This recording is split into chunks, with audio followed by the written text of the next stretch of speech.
दोस्तों एक बार फिर से स्वागत है आपका इनसाइट नॉलेज की एक और नई वीडियो में। इस वीडियो में हम वर्ल्ड अफेयर से जुड़ी दो बड़ी खबरों के ऊपर बात करने वाले हैं और ये दोनों ही खबरें भारत के लिए काफी अच्छी है, वहीं चीन के लिए किसी सदमे से कम नहीं है। क्योंकि एक तरफ जहां चीन के जहाज पर बैन ठोक दिया गया है, वहीं दूसरी तरफ भारत ने अपने जहाज को साउथ चाइना सी में डॉक कर दिया है।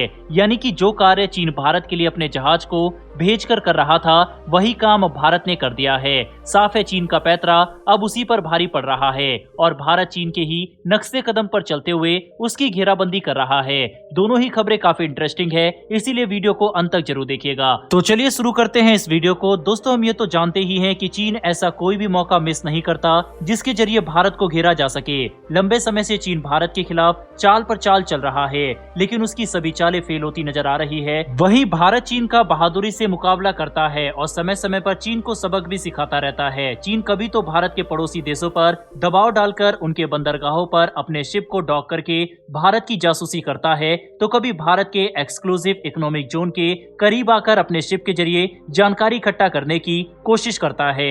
वहीं अब जो खबर निकलकर सामने आ रही है, इससे चीन को तगड़ा झटका लगा है।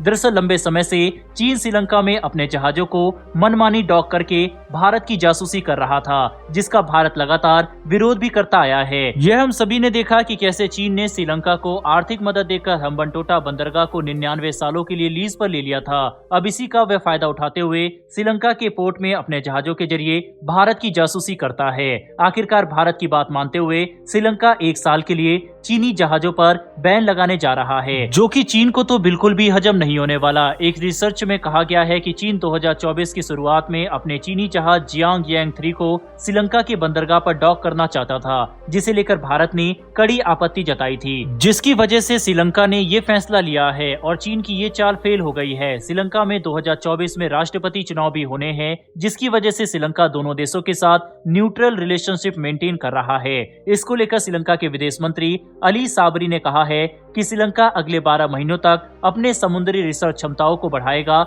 जिससे फ्यूचर में फॉरेन रिसर्च से जुड़ी एक्टिविटीज में हम हिस्सा ले सके। उन्होंने ये भी कहा है कि श्रीलंका में विदेशी जहाजों का रुकना राजनयिक संबंधों को खराब कर रहा है। बता दें इसी साल अक्टूबर में श्रीलंका ने अपने कोलंबो बंदरगाह में CN6 नाम के चीनी जासूसी जहाज को रुकने और रिसर्च करने की परमिशन दे दी थी। तब भी भारत ने इसका विरोध किया था। अगस्त में चीनी नेवी का जहाज यांग 24 हाओ भी 2 दिन की विजिट पर आया था। चीन इन जासूसी जहाजों के जरिए श्रीलंका में सटे साउथ इंडिया में जासूसी और खाड़ी में खनिजों की जानकारी इकट्ठा करता है। चीन पहले आसानी से अपनी मनमानी कर लेता था, लेकिन अब समय बदल रहा है और कोई भी देश भारत के खिलाफ कुछ भी करने से पहले 100 बार सोच रहा है। वहीं चीन अपने मंसूबों में भी कामयाब नहीं हो पाएगा, क्योंकि भारत से मुकाबला करना अब उतना आसान नहीं है। इसका अंदाजा हम श्रीलंका द्वारा लिए गए फैसले से ही लगा सकते हैं। श्रीलंका के अलावा भारत के पड़ोसी देशों में मालदीव भी चीन का बहुत अच्छा दोस्त है। मालदीव के जरिए भी चीन भारत को घेरने की कोशिश कर रहा है। जिस तरह से मालदीव के राष्ट्रपति मोहम्मद माइजू एक के बाद एक भारत के खिलाफ स्टेप ले रहे हैं, इसे देखकर तो यही लगता है कि मालदीव चीन के प्रभाव में है। लेकिन अब जब श्रीलंका ने भारत के पक्ष में फैसला लिया है, तो हो सकता है मालदीव भी इस बारे में सोचे और कुछ भी ऐसा कदम उठाने से बचे जो भारत के अगेंस्ट हो। हालांकि हमें श्रीलंका पर भी नजर रखनी होगी, क्योंकि चीन उस पर दबाव बनाने की पूरी कोशिश करेगा। बहरहाल दोस्तों बढ़ते हमारी दूसरी खबर की ओर, जो कि साउथ चाइना सी से निकलकर सामने आ रही है। दरअसल भारत साउथ चाइना सी में थाईलैंड में अपने जहाजों को डॉक करने जा रहा है।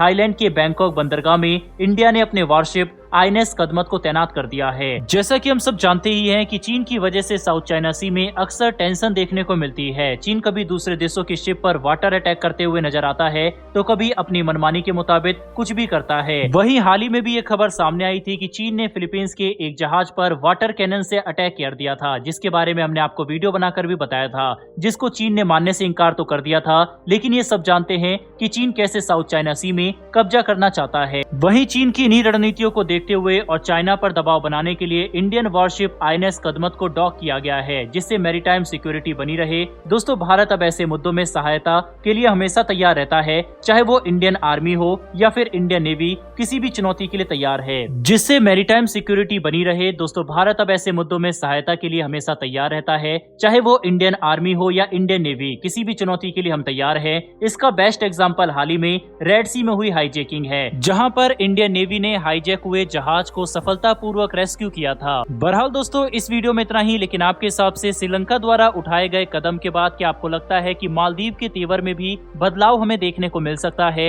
या फिर नहीं? अपनी राय कमेंट बॉक्स में लिखकर जरूर बताइएगा। साथ ही वर्ल्ड अफेयर से जुड़ी ऐसी ही डेली वीडियो के लिए चैनल को सब्सक्राइब कर बेल नोटिफिकेशन अवश्य दबा लें। फिर मिलेंगे ऐसी एक नई वीडियो के साथ। धन्यवाद। जय हिंद।